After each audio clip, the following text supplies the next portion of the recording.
요한복음 4장 27절로 우리 35절입니다. 요한복음 4장 27절로 35절 우리 한 절씩 교독하겠습니다. 이때에 제자들이 돌아와서 예수께서 여자와 말씀하시는 것을 이상히 여겼으나 무엇을 구하시나이까? 어찌하여 그와 말씀하시나이까? 묻는 자가 없더라.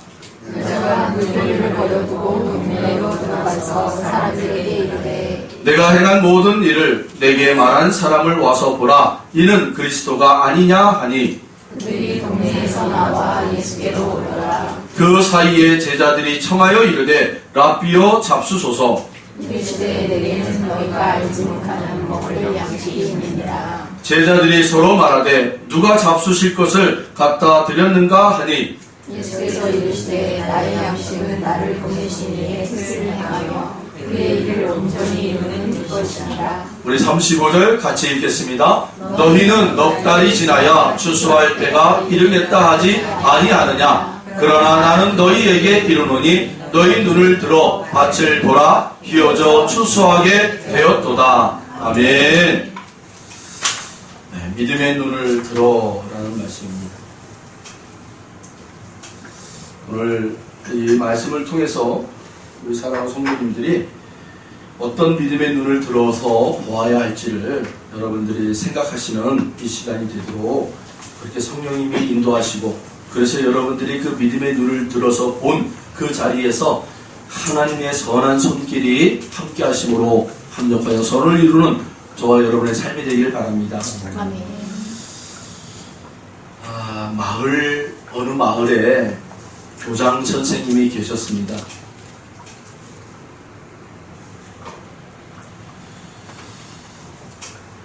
이 교장 선생님은 그 마을에 유지면서 또 그 마을의 모든 소소한 일상들을 이렇게 관장하시는 분이세요.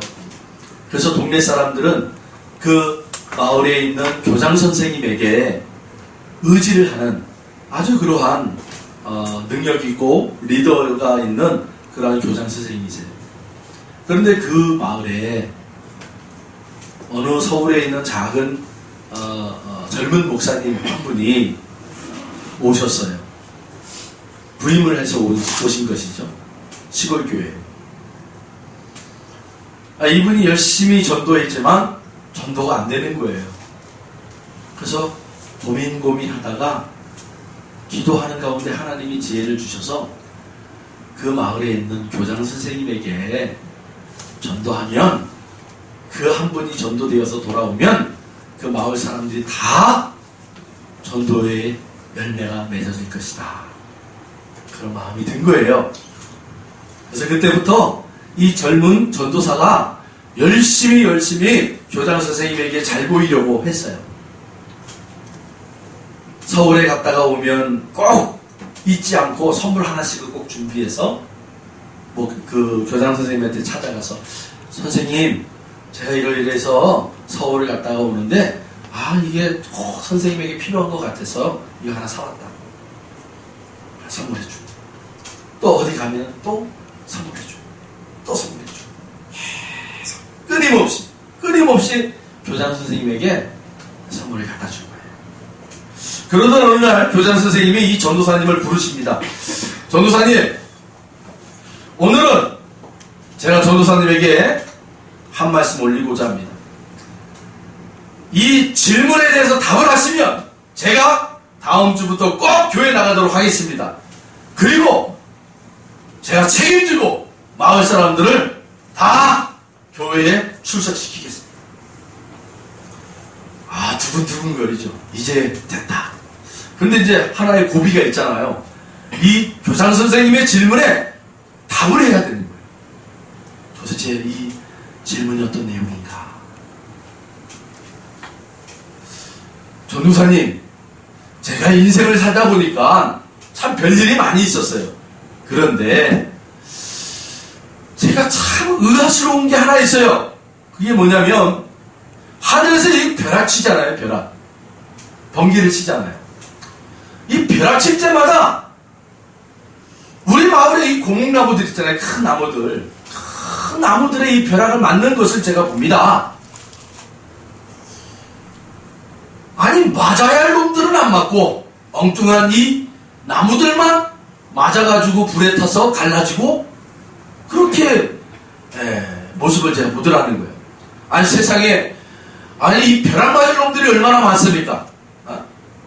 저런 놈들은 벼락 좀 맞아서 죽었으면 좋겠다 하는 사람들이 얼마나 많아요. 그런데 참 사람들에게 벼락만 때리는 건 거의 없고 이 엉뚱한 소나무나 이 큰 나무들에게만 벼락을 치더라는 거예요. 이게 내가 참 궁금하다라는 거예요. 정말 하나님이 계시면 왜 우리에게 유익을 갖다 주는 저 나무들에게 벼락을 치고 저 못된 송아지 마냥 이렇게 돌아다니는 저놈들은 왜 벼락을 안 맞고 있느냐, 이거에 대한 답을 주시오. 이 젊은 전도사가 이 교장 선생님의 얘기를 듣고는 곰곰이 생각하다가 지혜가 떠오르면서 제가 답을 드리겠습니다. 교장 선생님, 혹시 선생님은 학교에서 아이들을 가르치다 보면 말썽 부리는 아이들 있잖아요. 말 안 듣고 막 산만하게 굴고 수업을 방해하는 아이들이 있잖아요. 그럴 때 선생님은 어떻게 하세요?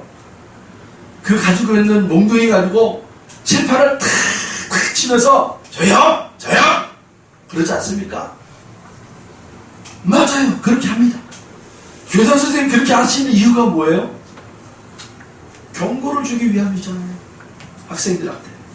떠드는 학생들, 집중하지 않고 산만하게 그렇게 어수선하게 만든 학생들에게 경고를 주기 위한 그러한 모습 아닙니까?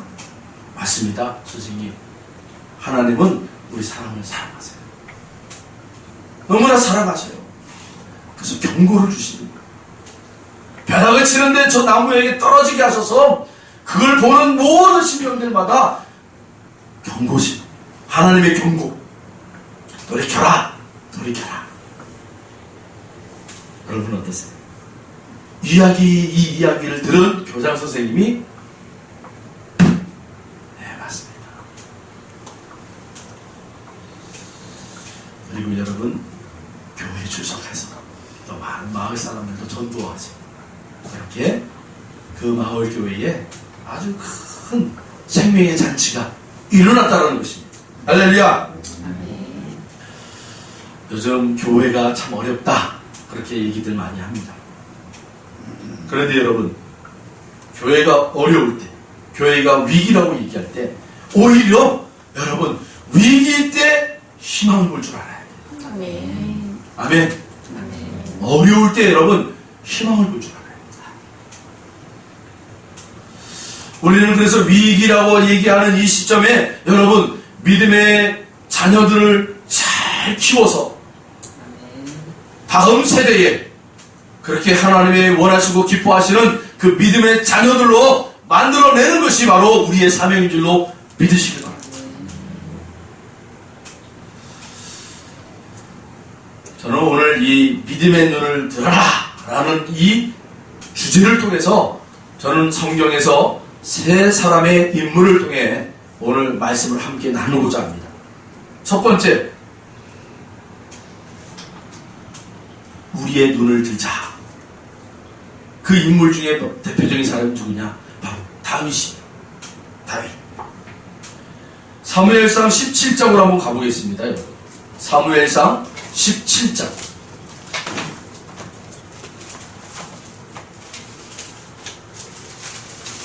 사무엘상 17장 32절로 보겠습니다. 사무엘상 17장 32절로 우리 47절까지를 한 절씩 교독하겠습니다. 다윗이 사울에게 말하되 그로 말미암아 사람이 낙담하지 말 것이라 주의 종이 가서 저 블레셋 사람과 싸우리이다 하니 사울이 가지고 이르되 내가 가서 저 블레셋 사람과 싸울 수 없으니 어느 소년이요 그는 어려서부터 용사입니다. 다윗이 사울에게 말하되 주의 종이 아버지의 양을 지킬 때에 사자나 곰이 와서 양떼에서 새끼를 물어가면 따라가서 그것을 치고 그 입에서 새끼를 건져내었고 그것이 일어나 나를 해하고자 하며 내가 그 주변을 잡고 그것을 쳐 죽였나이다. 주의 종이 사자와 곰도 쳤은즉 살아계시는 하나님의 군대를 모욕한 이 할례받지 않은 블레셋 사람이래이까 그가 그 짐승의 하나와 같이 되리이다. 또 다윗이 이르되 여호와께서 나를 사자의 발톱과 곰의 발톱에서 건져내셨은즉 나를 이 블레셋 사람의 손에서도 건져내시리이다. 사울이 다윗에게 이르되 가라 여호와께서 너와 함께 계시기를 원하노라. 자, 우리 뛰어넘어서요 47절을 같이 읽겠습니다. 또 여호와의 구원하심이 칼과 창에 있지 아니함을 이 무리에게 알게 하리라. 전쟁은 여호와께 속한 것인즉 그가 너희를 우리 손에 넘기시리라. 아멘. 여러분, 첫 번째 우리가 믿음의 눈을 들어야 되는 이 믿음의 눈은 어떤 눈입니까? 바로 살아계신 그 하나님의 바라보는 눈이에요. 여러분, 오늘 본문에 보시면 사무엘상에 보시면 이 다윗이 지금 뭐라고 고백을 하고 있습니까? 36절 37절에 보시면 주의 종이 사자와 곰도 쳤은즉 살아계시는 하나님의 군대를 모욕한 이 할례받지 않은 블레셋 사람이니까 그가 그 짐승의 하나와 같이 되리이다 라고 얘기하고 있어요. 여러분, 다윗은요 자기 아버지의 양떼를 치었다가 곰이나 사자들이 짐승들의 새끼를 물어가면요 쫓아가서는요 그 어린 양을 구원해냈어요. 그리고 그 구원해낸 과정 속에서 사자나 곰들이 해를 가하고자 달려들면요 어떻게 했다라고요? 때려 죽였다라는 거예요. 때려 죽였다라는 거예요. 그것이 지금 다윗이 때려 죽인 그 사건이 바로 하나님이 나와 함께 하셨다라는 이유라는 거예요. 살아계신 하나님이 나와 함께 했기에 내가 할 수 없는 그 사자나 곰을 때려 죽일 수 있었다라는 거예요. 동일하게 얘기하고 있어요. 저 골리앗은 바로 그 짐승과 같은 짐승이라는 거예요. 내가 때려 죽일 수 있는 짐승의 하나일 뿐이라는 겁니다, 여러분. 왜요? 살아계신 하나님이 나와 함께합니다.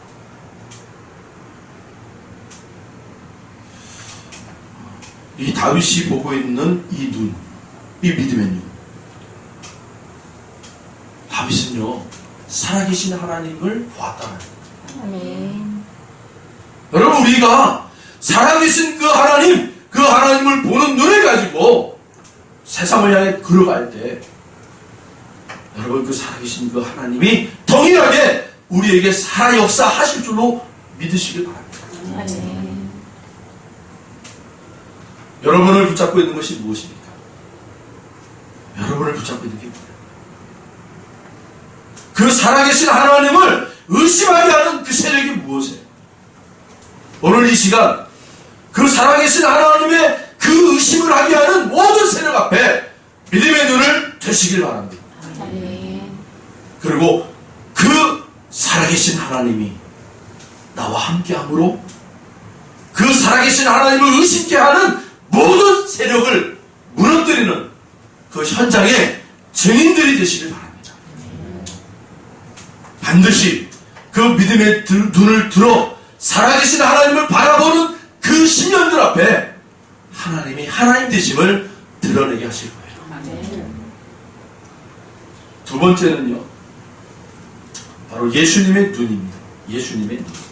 오늘 우리가 읽었던 요한복음에서 바로 우리가 그 두 번째 의미, 믿음의 눈을 살펴보려고 합니다.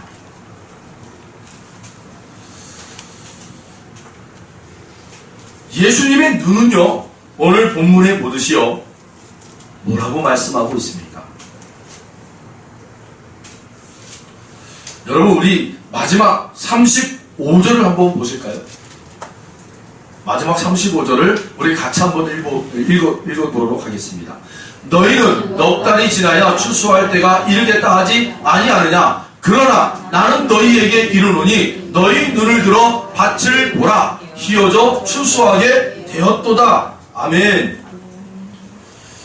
사랑하는 성도 여러분, 두 번째 우리가 믿음의 눈을 떠야 할 이 믿음의 눈은 뭡니까? 바로 전도의 눈입니다. 전도의 눈. 아무리 이 시대가 삭막하고 아무리 이 시대가 하나님을 부정하는 시대일지라도 여러분, 이 예수님이 가지셨던 이 눈, 전도의 눈을 뜨게 되면 보이게 된다라는 거예요. 할렐루야.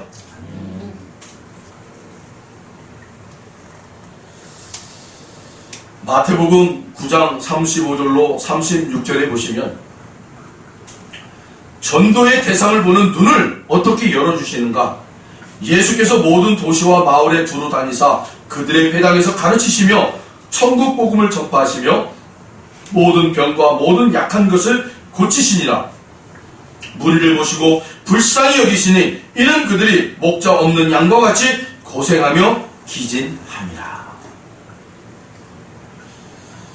사랑하는 성도 여러분, 우리는요 예수님의 눈, 이 믿음의 눈을 들어서 볼 때 여러분 이렇게 삭막한 시대에서 무엇을 보아야 된다라고요? 기진하여 고생하는 자들의 모습을 볼 줄 알아야 된다.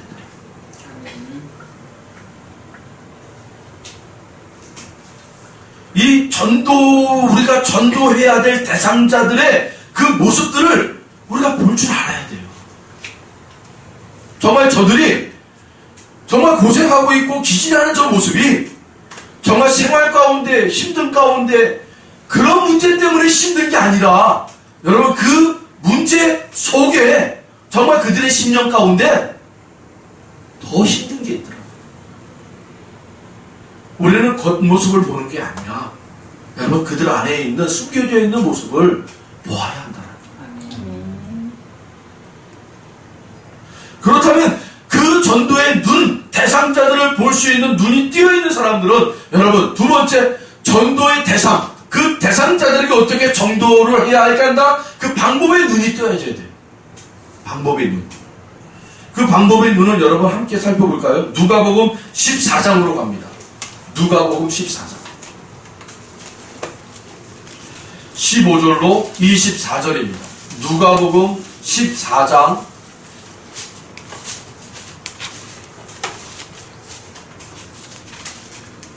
15절로 24절을 우리가 같이 한 절씩 교독합니다. 누가복음 14장 15절로 24절입니다. 15절로 24절 한 절씩 교독하겠습니다.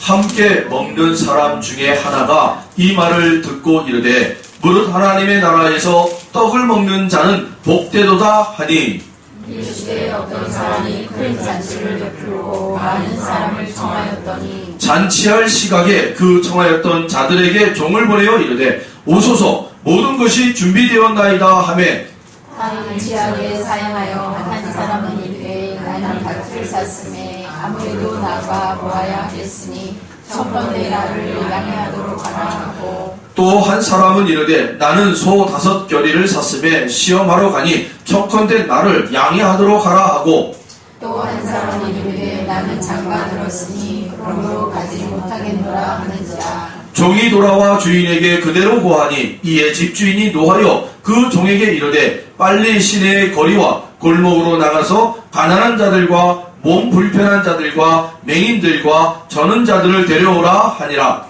종이 이르되 주인이여 명하신 대로 하였으되 아직도 자리가 있나이다. 주인이 종에게 이르되 길과 산 울타리로 가서 나가서 사람을 강권하여 데려다가 내 집을 채우라. 내가 너희에게 말하노니 전에 청하였던 그 사람들은 하나도 내 잔치를 맛보지 못하리라 하였다 하시니라. 아멘. 여러분, 이제 전도해야 할 그러한 대상자들을 볼 수 있는 눈이 우리에게 띄어졌으면 이제는 그 사람들을 향하여 어떻게 전도해야 할까라는 방법의 눈이 띄어져야 된다는 것이죠. 자, 오늘 이 누가복음에서는 세 가지로 얘기하고 있어요. 바로 16절로 20절에 보시면 정중한 초청을 해야 할 사람들이 있더라는 거예요. 준비된 자리에 정중하게 초대권을 보내고 그렇게 우편을 보내서 정중하게 사람들을 초청해야 할 사람들이 있다는 거예요.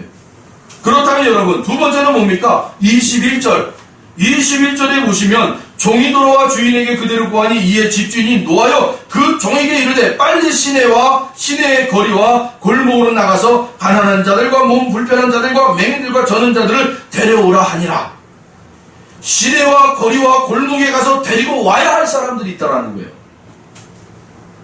마지막으로 23절이죠. 주인이 종에게 이르되 길과 산 울타리 가로 나가서 사람을 강권하여 데려다가 내 집을 채우라. 세 번째는 뭡니까? 강권하여 데려다가 집을 채우라는 거예요.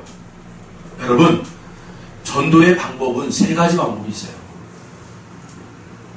정중하여 초대하여 그렇게 데리고 오는 사람들이 있는가 하면 돌아다니면서 이 사람 저 사람 할 거 없이 데려와야 할 사람들이 있어요. 마지막으로 뭐예요? 강권하여 그 사람들이 뭐 싫다 좋다 뭐 이게 없어요. 그냥 잡아다가 앉히라는 거예요. 오늘 이 시대는 여러분 바로 마지막 강권하여 데려와야 할 사람들이 바로 오늘 시대의 사람들의 모습이라는 거예요. 정중히 여러분 초대해서 교회에 나올 만한 사람들이 없어요. 옛날 같지가 않아요. 여기저기 돌아다니면서요, 우리 교회 한번 가봅시다. 우리 교회에서 무슨 말씀잔치가 있습니다. 우리 교회 무슨 행사가 있습니다. 옛날에는 됐어요. 근데 지금은 안 돼요. 너무 사람들이 이제 다 빠삭한, 다 이제 안다라는 거예요. 자기들이 안다. 참 이제는요 어떤 시대예요? 그냥 강권적으로요 데려와서 앉혀야 될 시대예요.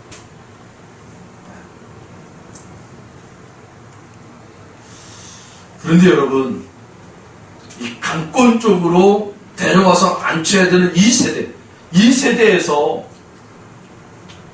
우리 주님이 어떤 방법으로 어떤 식으로 그 사람들에게 전도했는가를 보여주는 장면이 바로 고린도전서 3장 6절로 7절이에요.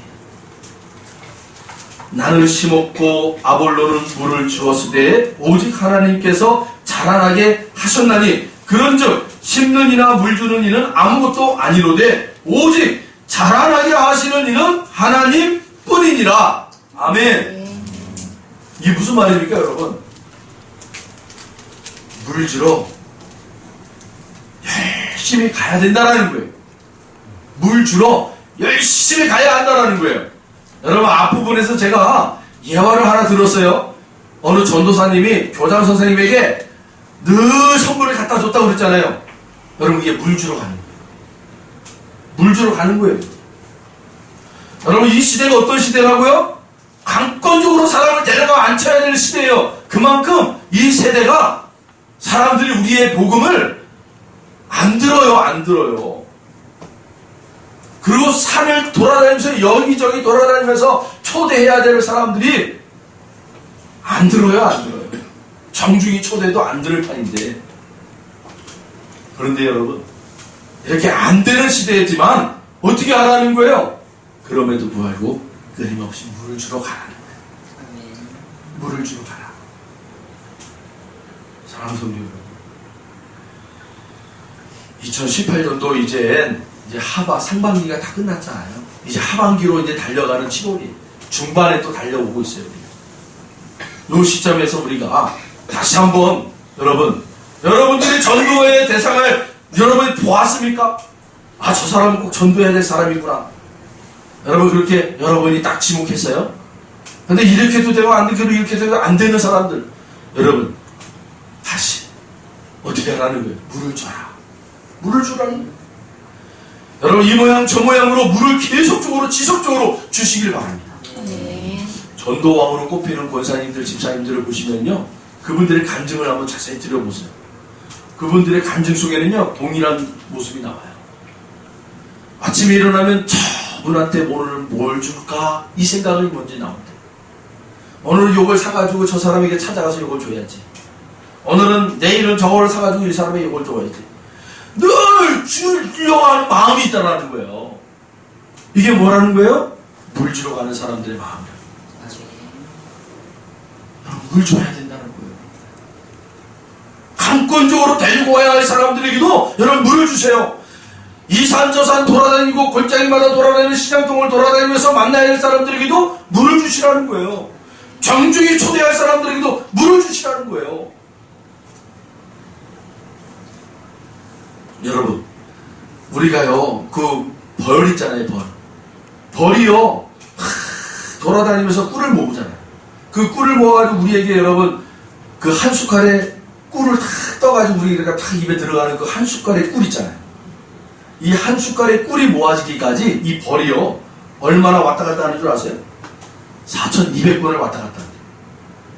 우리의 그 수저 한 숟가락 꿀을 모으기 위해서 4,200번을 왔다 갔다 한대. 그 거리가 어딘지는 모르겠지만 수 킬로를 여러분 날아다니면서 왔다 갔다 하시잖아요. 4,200번을 왔다 갔다. 그럴 때 여러분 우리가 한 수저에 꿀이 모아진대요. 여러분 이런 자연을 통해서도 우리가 어떻게 물을 줘야 하는가? 한 영혼을 영으로 하나님 앞에 데려오기까지 어떻게 우리가 여러분 물을 줘야 됩니까? 어제 우리 이제 이경순 집사님이 심으신 그 구제 헌금을 가지고 어제 우리가 김도희 권사님한테 갔어요. 그 전까지는 좀 제가 뜸했어요. 우리 이경순 집사님이 이렇게 헌금을 딱 하실 때 제가 하나님 앞에 딱 매질을 맞는 그런 마음이었어요. 너희 놈 새끼야, 너 그 한 번 좀 마음 상했다고 너 안 가고 있었잖아.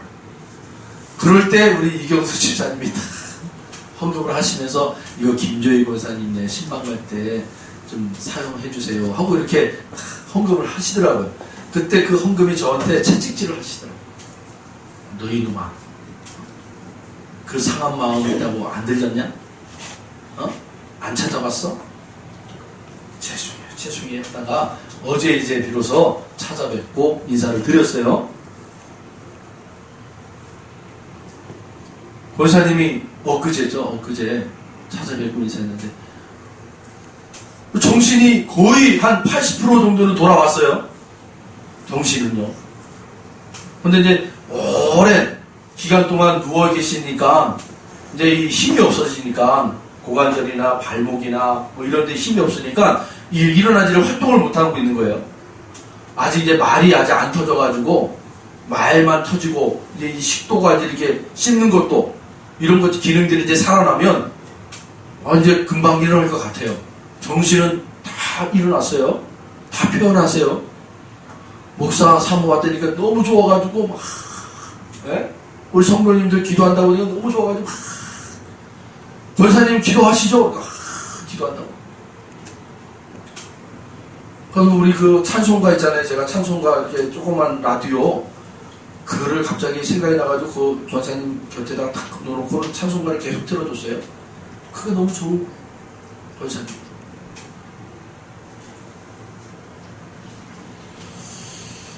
그 따님 때문에 제가 좀 마음이 막 상했거든요. 자기가 필요할 때는 막 새벽에 막 전화해가지고 막 와라 잠도 못 자게 하고 막 힘들게 하고 그러고 나서는 이제는 조금 괜찮아지니까 이제는 아주 거들떠보지도 않네요. 그런 것 때문에 제가 마음이 상해가지고 찾아보기가 좀 꺼리는 거예요. 제가 그래 당신이 그렇게 편하다고 하니까 내가 안 갈게. 근데 그러면 안 됐어요. 계속 물을 주러 갔어야 돼요. 할렐루야. 여러분 물을 주러 가는 거는요 끊임없이 가는 거예요. 하나님이 될 때까지. 오늘 고린도전서 여러분 3장 6절로 7절에 뭐라고 그러세요? 심는 이나 물 주는 일은 아무것도 아니다 라고 얘기하잖아요. 오직 잘하게 하시는 일은 하나님뿐이다. 그 하나님을 믿고 우리는 그냥 물 주러 가는 거예요. 계속. 할렐루야. 하나님이 잘하게 하실 때까지 여러분 우리는 물을 끊임없이 주러 가야 되는 거예요. 이게 전도자가 가지고 있어야 돼. 우리 예수님이 바라봤던 이 믿음의 눈이었다라는 거예요. 사랑하는 성도 여러분, 우리에게 이런 믿음의 눈이 있길 바랍니다. 여러분 한 영혼, 천하보다 귀한 영혼을 우리가 하나님 앞에 구원하기 위해서 여러분 무엇을 못하겠어요? 여러분 우리의 물줌이 어떤 것인가를 깨달으시길 바랍니다. 그래서 여러분 그것을 하시라는 거예요. 우리 교회 여러분 영혼구원 3등이 뭡니까? 바로 기도하라, 손해보라, 덕을 끼치라. 물을 주라는 내용이에요. 여러분. 물을 주십시오. 영적인 기도로 여러분 기도에 물을 주십시오. 여러분 그들에게 필요한 그 물질, 그 선물 주라는 거예요. 물을 주라는 거예요. 이렇게 써놓고도 실천 못하는 저에게 하나님이 기다리다 이게 안 되시니까 우리 이경순 집사님을 통해서 저에게 그냥 한번 매질을 하신 거예요. 깜짝 놀랐어요. 깜짝 놀랐어요. 자, 마지막으로 여러분 세 번째 믿음의 눈을 떠야 되는 그 믿음의 성도의 모습이 무엇인가? 저는 마지막으로 바로 바울의 모습을 통해서 여러분 이 믿음의 눈을 뜨자라는 거예요. 바울의 모습을 통해서 우리 말씀 한 구절 보겠습니다. 로마서로 가겠습니다. 로마서 15장입니다.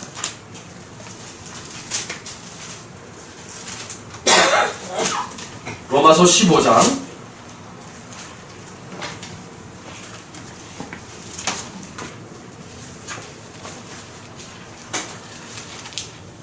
22절로 31절까지를 읽겠습니다. 로마서 15장 22절로 31절까지 우리 한 절씩 교독하겠습니다. 그러므로 또한 내가 너희에게 가려 하던 것이 여러 번 막혔더니 이제는 이 지방에 일할 곳이 없고 또 여러 해 전부터 언제든지 서바나로 갈 때에 너희에게 가기를 바라고 있었으니 이는 지나가는 길에 너희를 보고 먼저 너희와 사귐으로 얼마간 기쁨을 가진 후에 너희가 그리로 보내주기를 바람이라. 그러나 이제는 내가 성도를 섬기는 일로 예루살렘에 가니 이는 마게도냐와 아가야 사람들이 예루살렘 성도 중 가난한 자들을 위하여 기쁘게 얼마를 연보하였습니다. 저희가 기뻐서 하였거니와 또한 저희는 그들에게 빚진 자니 만일 이방인들이 그들의 영적인 것을 나눠 가졌으면 육적인 것으로 그들을 섬기는 것이 마땅하더라. 그러므로 내가 이 일을 마치고 이 열매를 그들에게 확증한 후에 너희에게 들렸다가 서바나로 가니라.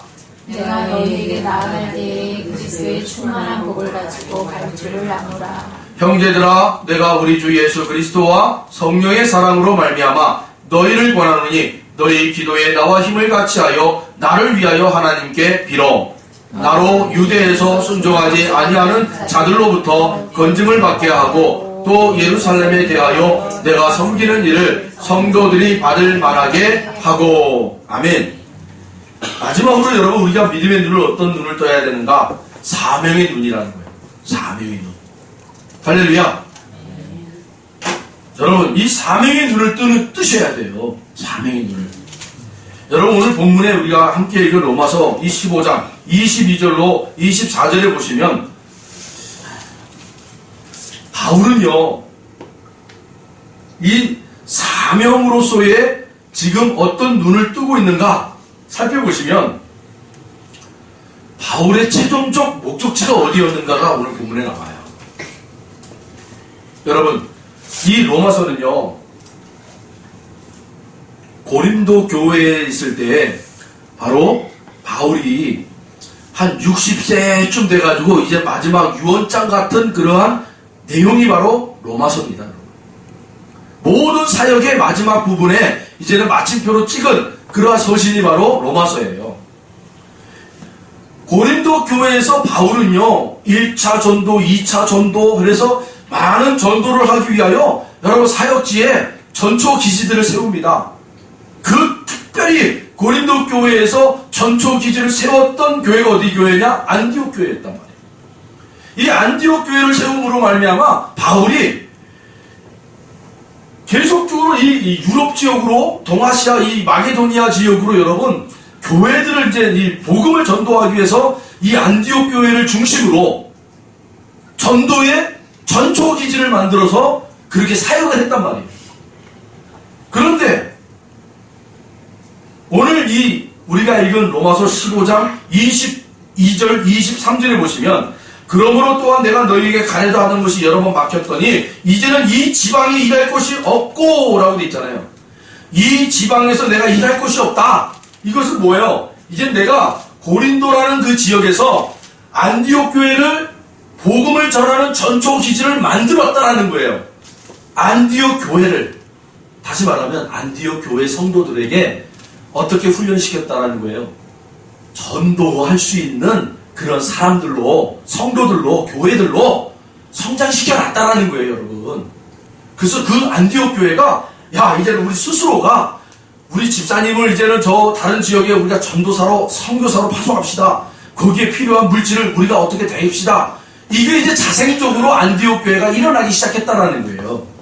자생적으로. 자, 이러한 시점에 바울이 제2차 이제는 큰 선교를 그리고 있는데, 그게 어디예요?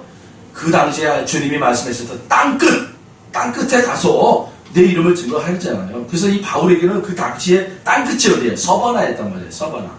이 서바나는 오늘날로 얘기하면 바로 스페인이에요. 스페인. 그 서바나로 이제는 본인이 가고 싶은 거예요. 마지막 그 자기의 선교지. 그런데 이 서바나로 가기에 앞서서 로마라는 그 지역에 뭘 하고 싶은 거예요? 안디옥 교회와 같은 선교, 전도, 진지를 만들고 싶은 거예요. 로마 교회를 통해서. 그래서 22절에 보시면, 23절, 24절에 보시면, 이제는 이 지방에 일할 곳이 없고 또 여러 해 전부터 언제든지 서바나로 갈 때에 너희에게 가기를 바라고 있었으니, 너희에게 가기를 바라고 있었다. 서바나로 갈 때에 라고 돼 있잖아요. 내가 서바나가 바로 마지막 종착점인데 그 서바나로 가기 전에 반드시 너희들에게 들리고 싶다 이 얘기예요. 근데 그 들리고 싶은 지역이 어디였다는? 로마 교회였다는. 그리고 24절에 뭐라고 얘기했어요? 이는 지나가는 길에 너희를 보고 먼저 너희와 사귐으로 얼마나 기쁨을 가진 후에 너희가 그리로 보내주기를 바랍니다. 이게 무슨 말입니까? 너희 로마 교회가 나를 서바나로 파송해 줬으면 좋겠다 라는 의미예요. 바울은 이러한 생각을 가지고 이 로마서를 기록했다는 거죠. 그래서 로마 교회를 향하여 바울은 어떤 사역을 원했던 거예요? 바로 안디옥 같은 그러한 자생적으로 그 일어날 수 있는 건강한 교회를, 너희 그 로마 교회를 만들고 싶다는 거예요. 그래서 너희 교회를 통해서 내가 파송받고 싶어. 서바나로 가는 전도사로 파송받고 싶어. 그게 바로 바울의 소망이었어요. 그런데 여러분, 갑자기 분위기가 확 바뀌어버려요. 어디서 바뀌어요? 본문, 우리가 로마서 읽었던 본문의 30절, 31절을 같이 한번 읽어봅니다. 30절, 31절입니다. 형제들아, 내가 우리 주 예수 그리스도와 성령의 사랑으로 말미암아 너희를 권하노니 너희 기도에 나와 힘을 같이하여 나를 위하여 하나님께 빌어 라고 되어 있잖아요. 이게 무슨 말입니까? 지금 바울이요, 로마로 가야 하는데 로마로 가야 하기 전에 어디를 잠깐 들려서 가야 되는 거예요? 예루살렘을 들렸다 가야 되는 거예요. 지금 그런 일정이 잡혀있단 말입니다. 본인은 로마로 좀 가야 돼요. 로마로 가서 이렇게 로마 교인들과 교회들을 이런 선교의 진지로 만들고 싶은 그러한 비전이 있었단 말이에요. 그런데 그러기 전에 바울은 반드시 일정 가운데 어떤 일정이 있었어요? 예루살렘을 들려야 되는 일정이 있었단 말이에요. 그래서 그 사도들에게 뭔가 자신이 하고 있는 일을 선교 보고하듯이 선교 보고를 해야 된단 말입니다. 그런데 마음에 뭔가 두려움이 있었던 거예요. 요번에 예루살렘으로 내려가는 게 뭔가 분위기가 이상할 것 같아. 뭔가 이 느낌이 싸한 거예요. 싸한 거예요. 그래서 그 예루살렘에 있는 성도들을 향하여 뭐라고 얘기하고 있어요? 바울이 너희 기도에 나와 힘을 같이 하여 나를 위하여 하나님께 빌어달라는 거예요. 사랑하는 성도 여러분, 사명자에게는요, 이 믿음의 눈을 들어 사명자가 되어진 분들은요, 반드시 기도의 동역자가 있어야 돼요. 네. 기도의 동역자. 바울이 지금 뭐라고 얘기하고 있는 거예요? 이 로마 교인들에게, 야, 내가 너희들에게 바로 가면 좋은데 지금 중간에 예루살렘 교회를 내가 들렸다 가야 되는데 내가 느낌이 이상해. 내가 반드시 거기서 뭔가 일이 벌어질 것 같은데 얘들아 너희들 나를 위해서 좀 기도해줘. 근데 그 기도해 달라는 내용이 그냥 기도해줘 라는 게 아니에요. 나를 좀 살려줘. 내가 죽지 않고 살아나서 너희들에게 갈 수 있도록 그렇게 기도 좀 해줘. 여러분 그렇게 기도하고 여러분 사명자에게는요 이런 기도의 동역자가 있어야 돼요. 내가 목숨 걸고 내가 너를 위해서 기도해 줄게. 할렐루야. 여러분이 먼저 그러한 자들이 되시길 바랍니다.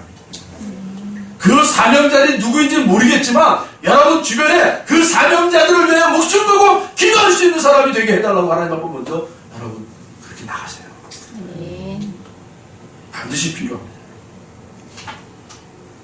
그리고 여러분 두 번째로 보세요. 31절 나로 유대에서 순종하지 아니하는 자들로부터 건짐을 받게 하고 오라는 게 뭐예요? 죽음으로부터 살아나고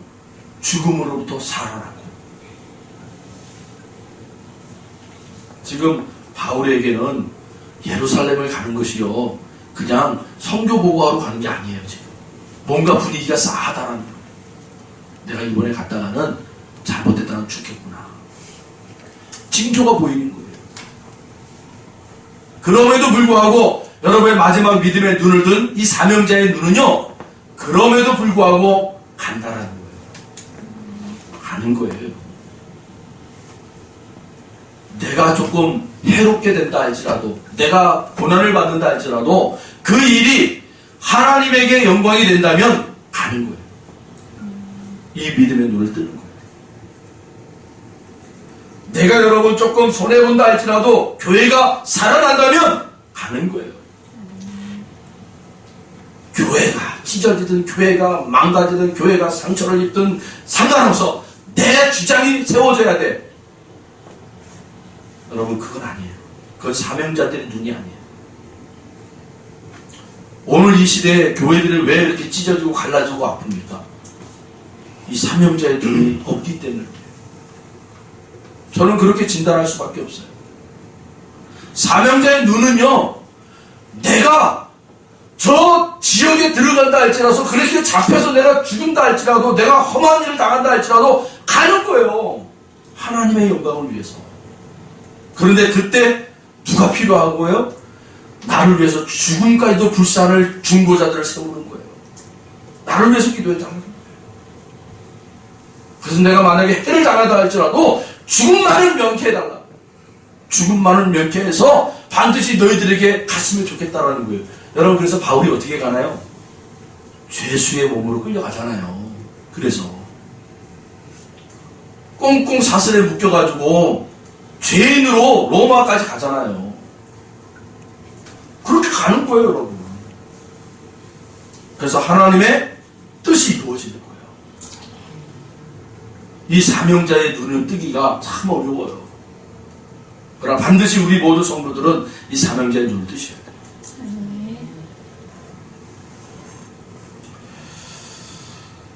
말씀을 맺겠습니다. 오늘 저는 눈을 들어야 한다는 말씀의 제목으로 성경에 나타나 있는 믿음의 현장에서 어떻게 그 믿음의 눈을 들어 보았는지를 살펴보았습니다. 첫 번째, 다윗은 어떤 환경 앞에서 살아계신 하나님의 역사가 일어날 것을 믿어 의심치 않았다는 믿음의 눈을 떴습니다. 두 번째, 예수님은 아무리 척박한 땅이라 할지라도 하나님의 백성들이 구원의 호소를 하고 있다는 것을 믿음의 눈을 가지고 보았습니다. 마지막으로 사도 바울은 하나님의 소명, 즉 사명을 이루어가기 위해 그의 발걸음을 잡고 있던 어떤 문제 앞에서도 믿음의 눈을 들어 믿음의 동역자들과 함께 풀어가고 있음을 보여주었습니다. 사랑하는 성도 여러분, 오늘 우리의 자리에서 어떤 믿음의 눈을 들어야 보아야 하겠습니까? 내일부터 세상의 보냄을 받은 자리에서 하나님의 자녀들로 살아내셔야 하는 여러분들의 앞날에 골리앗과 같은 장대한 문제가 가로막고 있습니까? 아님 한 영혼을 구원하기 위해서는 아름다운 심령의 마음으로 세상을 바라볼 때 우리들의 마음을 무참히 무너지게 하는 불의한 자들의 세상에 그런 낙심되는 모습이 있습니까? 하나님의 사명을 이루어가기 위해 오늘도 우리의 자리에서 결단하고자 하는 성도들이 있습니까? 사랑하는 성도님들, 주님이 우리에게 주신 믿음의 눈을 들어 이제 세상을 바라보시길 바랍니다. 여러분들의 삶의 자리를 보십시오. 다윗의 눈, 예수님의 눈, 바울의 눈, 그리고 이제 여러분들의 눈으로 세상을 보십시오. 믿음의 눈을 들어 보시는 대로 하나님께서 일하실 것입니다.